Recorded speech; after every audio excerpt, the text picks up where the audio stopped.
Thanks a lot, Rui. Hello, everyone. Hello, everyone. We are super grateful to be here today and we are able to share our feedback experience on software teaming through onboarding, but also work from home and productivity. In other words, we will share our team daily life for more than 4 years now. This is a rather broad topic. We will talk about many things, sometimes a little bit quickly, but we should have time for questions at the end of the session, and anywhere we will make ourselves available for the rest of the day. Since there's Woody in the room, we'll start with perhaps our most particular practice, which is software teaming. Who among the audience has already tried the software teaming? Okay, a few. So, mobbing, software teaming, ensemble programming, well, they are all the same. Mob has a negative meaning in English. That's why we have so many names. I'll do my best, but please don't be offended if you hear me saying mob quite a lot. So if you never tried it, well, software teaming is a little bit like pair programming, but with more than 2 people. This means you have a whole team at the same place, on the same computer, working on the same problem. It's quite the opposite of one person working and the other one watching. Indeed, it's inspired by a particular way of pairing, which is called strong style pairing, where the golden rule is that for an idea to go from your head into the computer, it must go through someone else's hands. This means that at like pairing, someone has the control of the keyboard. We call her the driver or the typist. She has the responsibility of the details. She writes code. On all the other person, well, we call them the navigators. They must take care of the big pictures of the strategy. After a few minutes, let's say 10, we switch roles. Someone else takes the control of the keyboard. And this way, at the end of the session, everyone gets to write code, to express their ID, and the code that has been written is the code of the whole team. As a senior developer, well, I really love this way of working. I find it quite effective, especially when you've got all the right skill for the task. And well, you've got, you know, a really nice feeling when you solve a technical problem as a team. Software teaming has sometimes the image of being razor-oriented toward experienced developers. But my point of view is quite the opposite. Actually, I think there is no better way to be on board as a junior. My name is Marjorie, and I started to work as a professional risk management advisor for agriculture. And I work at it for 6 years with several missions as product owner too. And 2 years ago now, I'm following a professional reconversion because become a web developer was kind of a dream for me. So I took my first position when I joined my team in Comet. And I am Alexandre. I'm currently CTO at Comet. If you've never heard of Comet, we are in the event sector.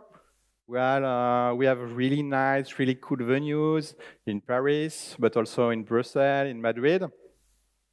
And well, we were at the beginning a startup. Now we're more a scale-up. We are more than 180 people. But well, Marjorie and I, we work on a very small team, on the tech team. Precisely. Our team is made up of 9 people, 3 on the product and data side and 6 web developers. So one point take stock, it's our team is heterogeneous in regard of 3 main aspects. First of all, we have profile ranging from junior, like me, to highly experienced. Secondly, one of us is working from home every day and all years long. And the rest of the team, we work from home at very various degrees. It really depends on our personal life and also the week. And thirdly and finally, our team is heterogeneous in regard of our activity scope. Indeed, we manage really diverse activities such as discovery, but also delivery, monitoring all of our application in production, and not to mention all the support parts for our user and our customers. So we could have chosen to be specialized in specific area, each of us, like this role of tripod, but we choose, and we're still choosing, to code together every day. Another particularity of my team is that since its creation 4 years ago now, we're following extreme programming practice. So extreme programming, at beginning, it's a book written by Ken Beck in 1999. It was following by a second edition co-written with his wife, Cynthia Andreas, and published in 2004. So if you open the book, you will find many practice and principles really modern.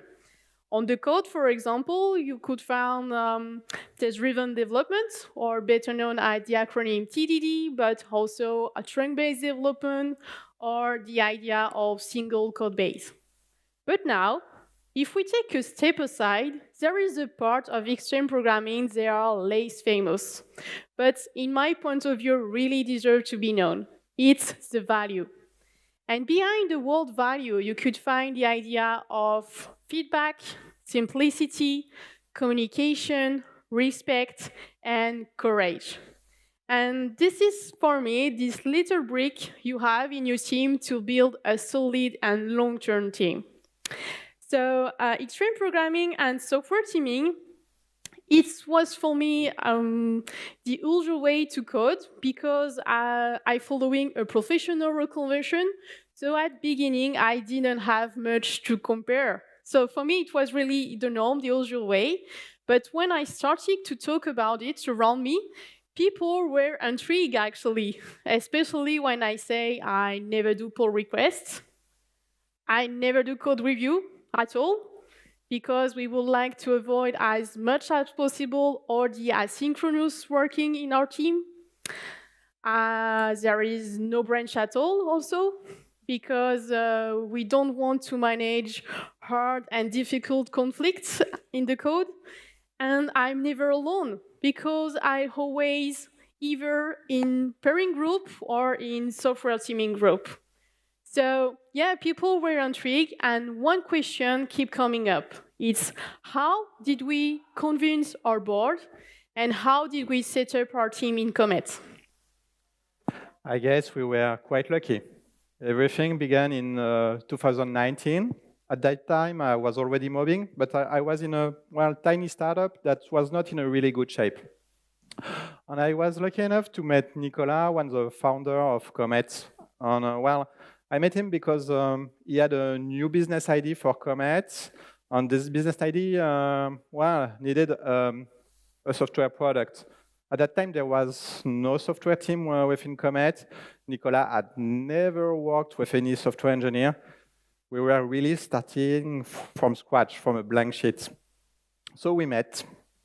He explained me the business model of Comet. He explained me his vision, what was this new business idea. And then he asked me, well, Alex, if you join us, how would you want to run your team? Since we were in a very unknown place, a brand new business, a new product, it was quite easy to explain why a waterfall process was not a good fit. Then I told him, well, let's take an experimental approach. I told him about short feedback loops. And this idea was quite easy to sell because, I told him, Nicolas, you will be able to change your mind anytime, change the direction of the project whenever you want. So he liked that. Then I told him about mob programming. And since everything was really new, I'd suggest to start with 1 week iteration. It was 5 years ago. And I started to work at Comet beginning of October on a Wednesday. On the Wednesday, the week after, we did our first demo. And since then, we kept that rhythm.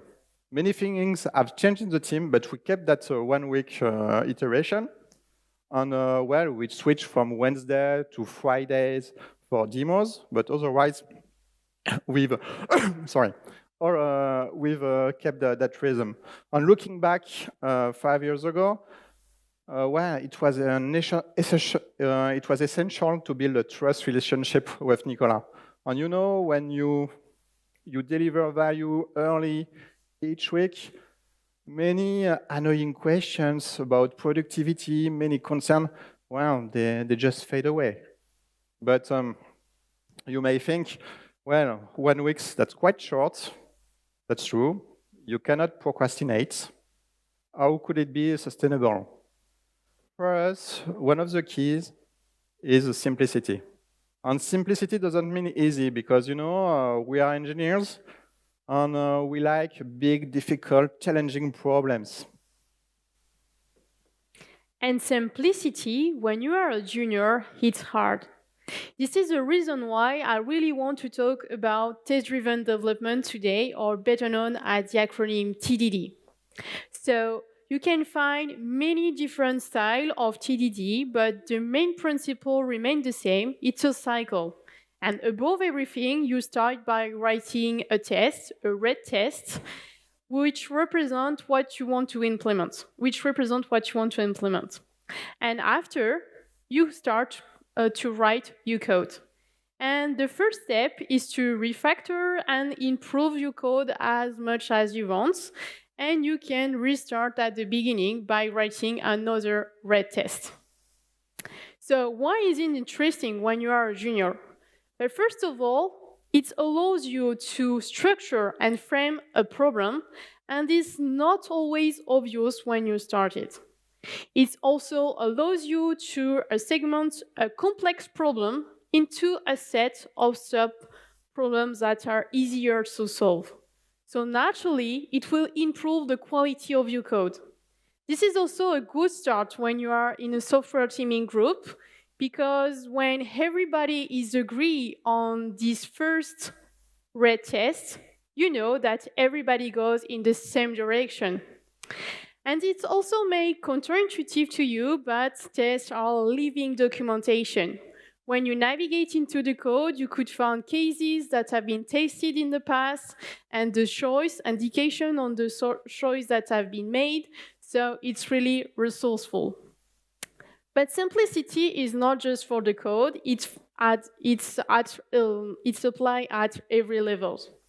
In our team, we following the Taco Bell programming. So it's the name is inspired by the franchise Taco Bell. It's an American franchise, which creates all its recipes from a really reduced number of ingredients. So very concretely, in our team, we could have chosen several programming language, but we choose to focus on only one, TypeScript. In the back, we have Node, Postgre, and Redis, but we could have been a little bit more extreme by only kept Node and Postgre. And for the front, it's just React. And before had something, a library or whatever, we ask ourselves many questions. Because we know it implies new skills, new expertise, and we are a small team, and raise many maintenance issues. So simplicity is not just for the dev part, it's also for the product size. Yes, indeed. We are developing features for external user, our clients, but also for internal user, for sales, accountants, many other folks. But there's each time when we develop a new features, it's some kind of a bet. You never know if this feature, will be actually useful, if our user will use it properly, if it will, solve the problem we are trying to solve. So we struggle to reduce the scope of what we're building as much as possible in order, to gather feedback as soon as possible. This means that, if a simple Google spreadsheet with some ugly script does the job, it does the job, and we start with that. Perhaps after a few days, a few weeks, we will find that it's a too simple solution, and we will start to build something more elegant, more complex, more robust. And then, to build it, well, we'll use a wonderful practice, which is software teaming. Because, well, you know, software teaming is really powerful to avoid over-engineering, to build collective code ownership, having everyone in the room expressing their thoughts, their ideas. Well, it's really powerful to find simple solution that fit everyone in the team, that suit everyone in the team. And software teaming allows you to learn from one another. And the more diversity you have in your team, the simpler the code will be at the end. And if someone is away for any reasons, it's not a problem in our team because we all are able to code. And when I first joined my team, I was invited to ask all the questions I have in mind. There was no bad question at all, so it was really nice. But you know, sometime between the invitation and the fact to dare to ask someone about some idea you are not so sure it's a good one, there is a huge gap. Especially when you are a junior with an imposter syndrome. And we all have one when we started. So being surrounded by experienced profile, it's kind of intimidating. This is the reason why we really want to talk about psychological safety today.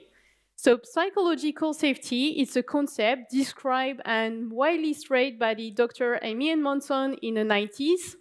And it's a belief that you can express yourself freely, or your idea, your question, your concern, and more importantly, your mistake, without the fear of being punished or humiliated for speaking up. And numerous studies have shown that psychological safety is one of the 5 main points that impact team performance. And the most famous one is Aristotle project, started in 2014 and conducted by Google. Aristotle is the CEO at the time of Google X, is the experimental subsidiary of Google, goes one step further. For him, psychological safety is the only way to get people involved in risky and impactful projects. Because you can express all your craziest idea and your creative idea you have in mind, and you are not afraid to fail. In other words, a lack of psychological safety frightens team creativities and the ability of people to learn from one another. And as we said previously, continuous learning is one of the main benefits of software teaming. But one important point is that psychological safety is not just a matter of interpersonal relationship, it's really a climate, a global climate where you are free to express yourself, so it's all about team and organization. And you know, when you're working, when you're mobbing, if you're afraid to speak up, well, it does not make sense anymore. And it's not easy to develop psychological safety, and you never have too much psychological safety. And it's not easy because, a place where there is psychological safety is everything but La La Land. It's everything but a place where everybody is nice to each other. If you are comfortable within your team, if you're a senior developer, a tech lead, a manager, there's, a few behaviors you can adopt in order to develop psychological safety. The first one, is that when there's a technical discussion and you've got an idea that, could be useful, something you've done in the past, you must resist the urge of speaking too early. Because, if you speak first, your idea might be quite good, but the junior members of your team, they might have other ideas, completely different ideas that perhaps might lead to other solutions that might be better. And if they hear you, they might think that their ideas are not worth sharing, and they might not speak up, and that will be a shame. Also, well, it's really important to well, to show that it's okay to not know everything. It's okay to show that it's okay to have weaknesses. If you don't do that, well, don't expect the junior members of your team to do it. As a manager, I also try to gather as much as I can, to gather feedback as often, as much as I can, always.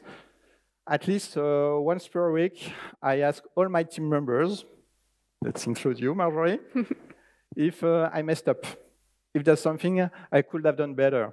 She really loves that question. I understand that because, well, it's really tough to tell your boss, well, you messed up. And, well, sometimes I receive answers, and I'm really, really grateful because that makes you move forward. Well, enough with psychological safety, with software teaming. Perhaps you're working full-time from home, and you may wonder if everything applies to you. We believe so, because we've tried remote mob programming, and we can tell that it's really effective, and it helps to reduce the downside of working from home. Indeed, working from home in software teaming has never been a problem for us. But first of all, we always have our camera switch on, so we can have access to the nonverbal communication. To give you an example, if there is a silence, but my teammates saw that I'm doing something like this, they know that I'm thinking about something, so they give me time and space to do it. Otherwise, they maybe have thought, what is she doing? Why hasn't she answered yet? So this is really important because in software teaming, we decide everything together. And we have the same power making decisions, so regardless of our years of experience. So of course, there is a phase of divergence where we are not agree at all, and this is what we are looking for, because it's in this phase that we are exchanging many ideas. And of course, we converge on a common solution, but it's really important to us to have communication, to communicate as smooth as possible. And we use a tool called GazerTown. So it's really a nice tool, free until 10 people, and you have a little character you can move around the space. So if you cross somebody or enter in a space where there is someone, your camera will turn on and you can start to talk. So it's really like in the real life when you cross the hallways or the open space to talk to somebody else. So yeah, it's a cool tool to make social interaction more easy and natural. If we take a look at on the schedule, a typical schedule for our team. First, we've got a big ritual. It's we call it the weekly meeting. It's on Friday after lunch. That's the one I was talking before. We gather the whole team. That includes our stakeholders. We do demos of what has been developed during the week. We gather as much as feedback as possible, and then we decide what could be done next. And the rest of the time we code together. So it's slightly wider than images because, of course, we are part of a bigger team, so we get some requests and requirements. Well, actually, it's not that simple. Because, you know, at the beginning, well, we were starting from scratch. We had nothing in production. We were, well, 3, 4 developers. Now we're 6, 4 senior developers, 2 juniors. We've got many applications in production. So sometimes we've got production issues. We've got support requests. We need also to gather requirements, do some product discovery. But, well, don't get me wrong. When we're starting to work on a new topic, that's really cool to work all together and, well, to take architecture, design decision together. But, well, let's say we're starting to work on this brand new topic, and we've got a support request. We cannot stick the 6 together. We need to find solutions. In this part of the talk, we will present you different kind of configuration we use every day. And the first one is called Batman. So everybody knows the superheroes, but he's also a person in charge of stewardship in the British Army. And in our case, there is someone who come with an idea, a question. So for the example, I will wear my Batman suit and goes away from the group of software teaming. So I can talk with this person, maybe solve our problems. And of course, if we need more time, we will schedule another time later. But when I come back, when I rejoin the group of software teaming, it's easier for me because I just have to ask on which floor are you, on which test. And for the rest of the software teaming group, it's easier too also because there are never been a break in your thinking, and you save the time and the inertia to dive back again in a topic when you are interrupted. The other configuration we would like to share is the configuration called 4-2, 4 for the group of the mob and the 2 for the pairing group. So in this case, the pairing group will focus on low priority tasks, short tasks, or even a little bug. And it's really useful in these cases. And after, of course, when the task is finished, we all regroup together and we change configuration to adjust and adapt. There's another reason why sometimes we split. So a few years ago, we were, less developers, and we were only senior developers.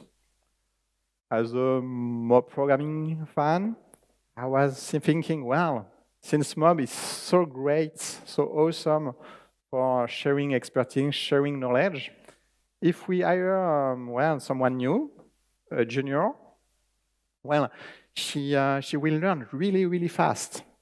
And so we hired a new developer, and she mobbed with us the very first day. That went well, but not as well as I thought. The reason actually is quite simple, because it's that psychological safety is something that needs to be built.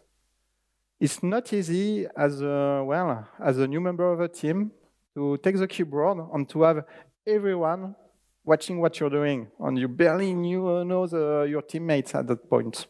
You've got lots of questions, and it's hard to speak up because you might be afraid to slow down everyone. On the senior side, you have in mind our weekly meeting on Friday. With all the stakeholders, you want to show lots of nice features, and you want to go as fast as possible. So, there's an issue. The first solution that we've put in place is to split into 2 groups.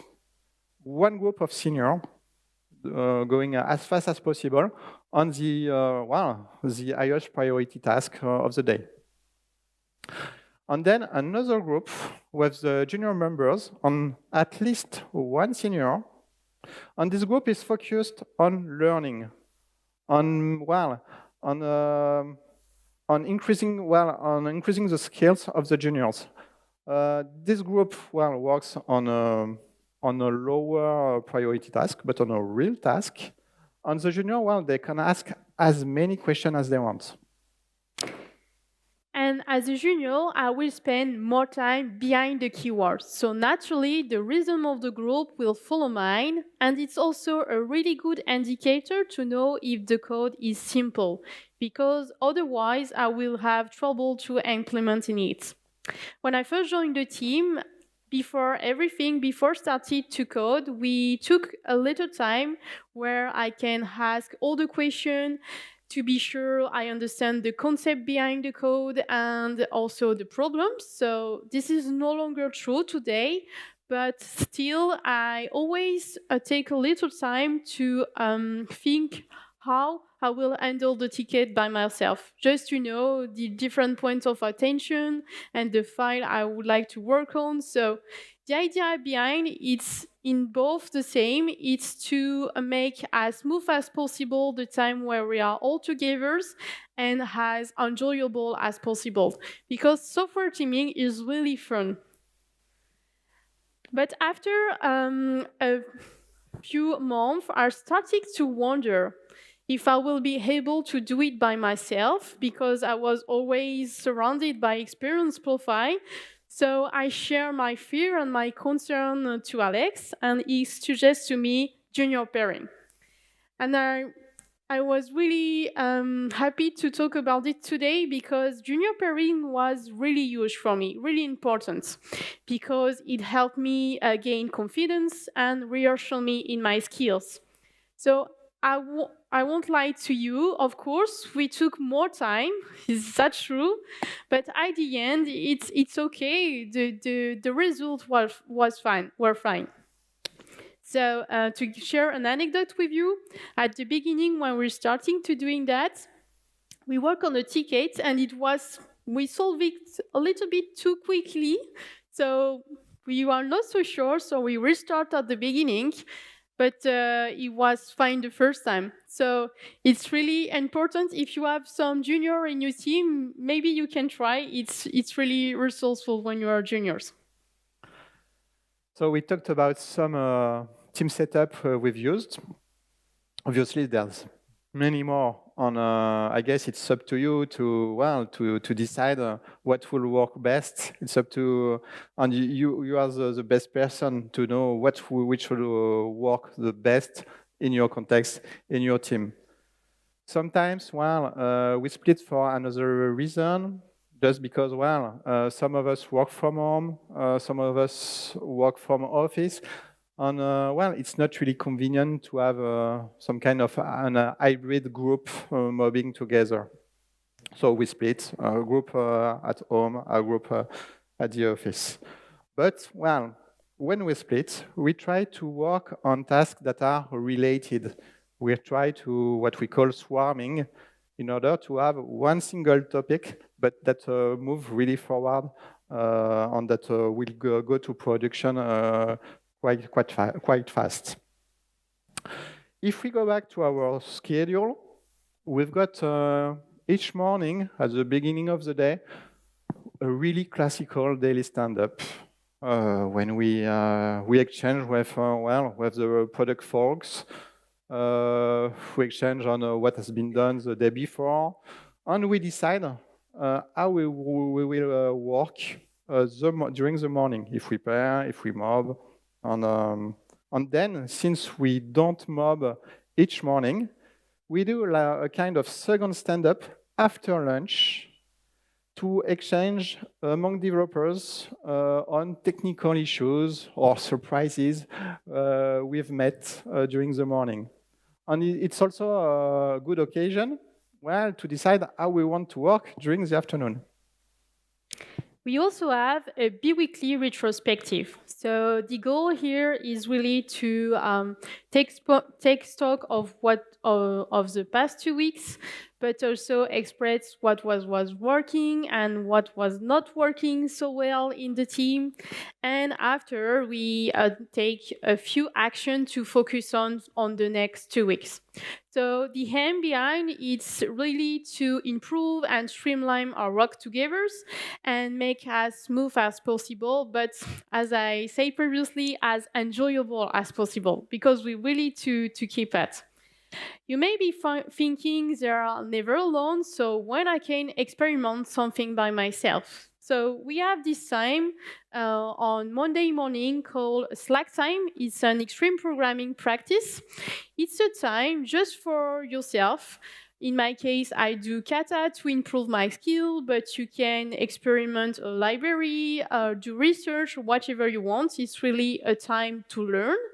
And on a Friday afternoon, we have 1 hour, all the developers together called Keeping Up to Update. It's really to share our research together and also the experiment we can do, or just, exchange on a tech problem or tech questions. We're reaching the end of the talk. We don't want you to believe that, everything is perfect. Indeed, we've got some issues we are quite aware. And the first one that comes to mind is the risk of being a feature factory. If you've never heard of the feature factory, it's a term that is widely used by the product community to describe a team that, produces a lot of features, but sometimes without a real business value. And we've got this risk because, when we need to decide how we will spend our time between coding, we like that, and gathering requirements, doing product discovery, we far too often choose coding. Because also we've got in mind the weekly meeting on Friday where we want to show lots of features. We're quite aware of that, so perhaps if we met in a few months, we'll be a little bit organized differently. And for the last part of this talk, we would like to highly recommend you to read 2 books. The first one is Extreme Programming Explained, Embrace the Change. It's really full of modern practice and principle. And the second book is about software teaming. There's many more to say about software teaming, many practical aspects, many questions that we didn't talk about. You may wonder, perhaps, how do you debug as a team? It's not an easy question, but this is the kind of question that is that are addressed in this wonderful book, Code of the Wisdom of the Crowd. And if you want to discover or practice software teaming, there is some meetup. For example, a mob programming francophone. It's full online, so wherever you live, you can join if you want. It's every month. We can also recommend you to start with a kata in your team, so you can do on a lunch break or whenever you want, and just to try if you like it or not. And if you have a complex or a thorny problem, this is also could be a wonderful opportunity to try it, to solve it together and give it a try. So everything we share today is just our feedback, it's just our experience, and really feel free to taste new things, to go on, to stop, to try new idea. And if you want to share it with us, we will love to. So thank you so much for your attention. Thank you.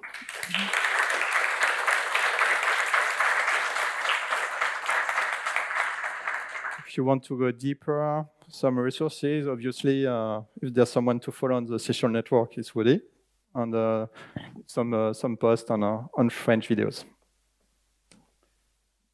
Is there any questions? Yeah. And there's a mic.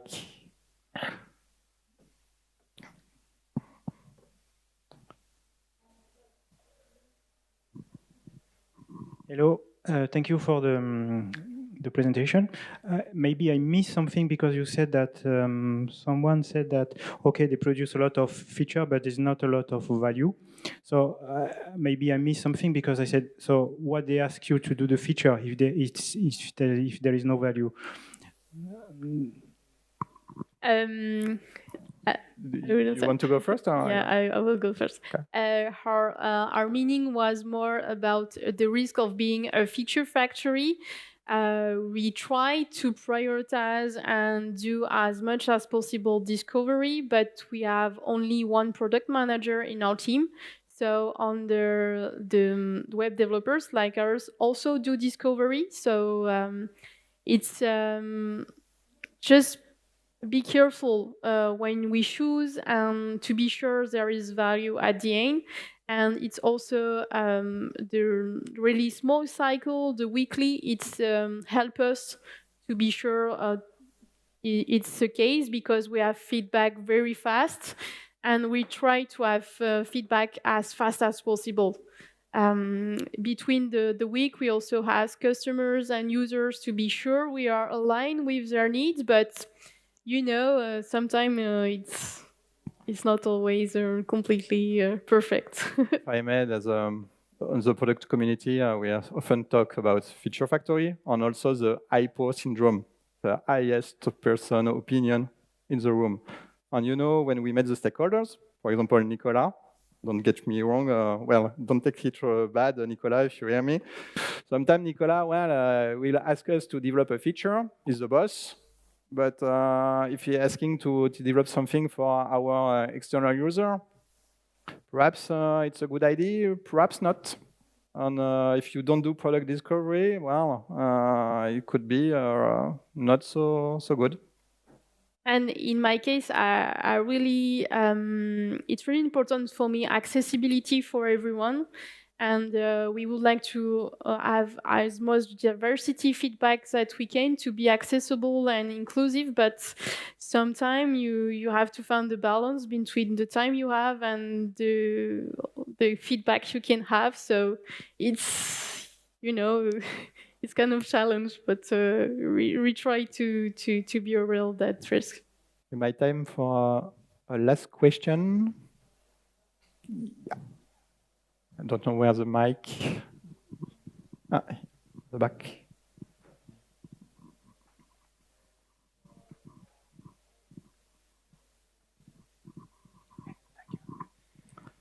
Great talk. Do you do the same with the product people? So following up a bit on that question, do you do sort of mobbing with your product manager and maybe some other people? Is this something you experimented with? We try in the past, but to be completely honest, as in my dream, we are all together, the product, the users, and all the people with the, I forgot the word. With the knowledge. Thank you. With the knowledge, it will be wonderful. But we try for the UX adjustments and some design. It went well, but in other case, not so well. So for me, it's a dream, but I think we will come to that. But not at this time. Agree. Unfortunately. Thanks for this question. Thank you. Another one? Yeah. Thank you for the talk. Just one question. How do you gather feedback, user feedback? And how is it, how do you manage to work with Batman or the squad that is facing this? We have many channels. We have internal user, external user. For internal user, it's quite easy because, there we are co-located. For external, there is different channels. It could be with our tools. For example, we can watch record to understand something went wrong. We try to also ask ourselves to ask their customers if there is something they're missing or something like that. We really want to have really diverse sources of feedback, and the merge debaters. And but the best way is just to ask, and these are also data, obviously, to follow the number of our users, the number of problem, the issue. So it's one qualitative part and also a data part, just to have more numbers. Yeah. Well, thanks a lot, everyone. Thank you.